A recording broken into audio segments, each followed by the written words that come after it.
साल 1483। फरगना घाटी की ठंडी हवाओं में एक बच्चा जन्म लेता है। नाम रखा जाता है ज़हीरुद्दीन मोहम्मद, लेकिन इतिहास उसे बाबर के नाम से याद रखेगा। वह तैमूर और चंगेज खान की वंशावली से था। जन्म से ही योद्धा का खून उसकी रगों में दौड़ रहा था। किशोर उम्र में ही बाबर को अपने पिता का ताज मिल जाता है, लेकिन ताज सोने का नहीं, कांटों का था, क्योंकि फरगना एक छोटी सी रियासत थी और उसके चारों तरफ दुश्मन ही दुश्मन।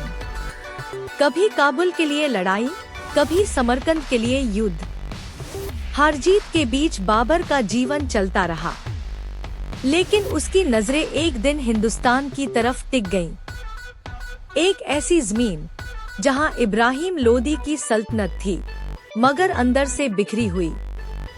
इब्राहिम लोदी और बाबर का आमना सामना केवल एक बार 21 अप्रैल 1526 को पानीपत की पहली लड़ाई में हुआ।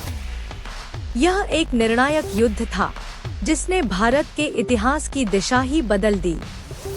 1526 पानीपत का मैदान। एक तरफ इब्राहिम लोदी की विशाल सेना हाथियों के साथ, दूसरी तरफ बाबर केवल 12,000 सैनिक, लेकिन एक नई ताकत के साथ, तोपखाना। तोपों की गड़गड़ाहट, घोड़ों की रफ्तार और बाबर की युद्धनीति ने चमत्कार कर दिया। लोदी हार गया और युद्ध में मारा गया। बाबर ने हिंदुस्तान में मुगल साम्राज्य की नींव रख दी। लेकिन बाबर सिर्फ योद्धा नहीं था, वह एक कवि था, एक माली था और एक पर्यवेक्षक भी। उसने बाबरनामा लिखी, जिसमें उसने अपने जीवन के युद्ध, प्रेम और प्रकृति के रंगों को दर्ज किया। भारत में उसने फारसी और तुर्की बागों की परंपरा लाकर लैंडस्केप को नया रूप दिया।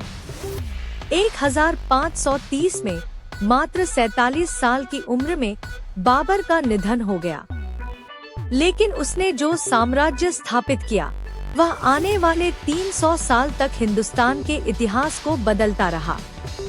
बाबर एक योद्धा, एक लेखक और एक सपना देखने वाला राजा, जिसने अपनी तलवार से साम्राज्य जीता और अपनी कलम से दिल।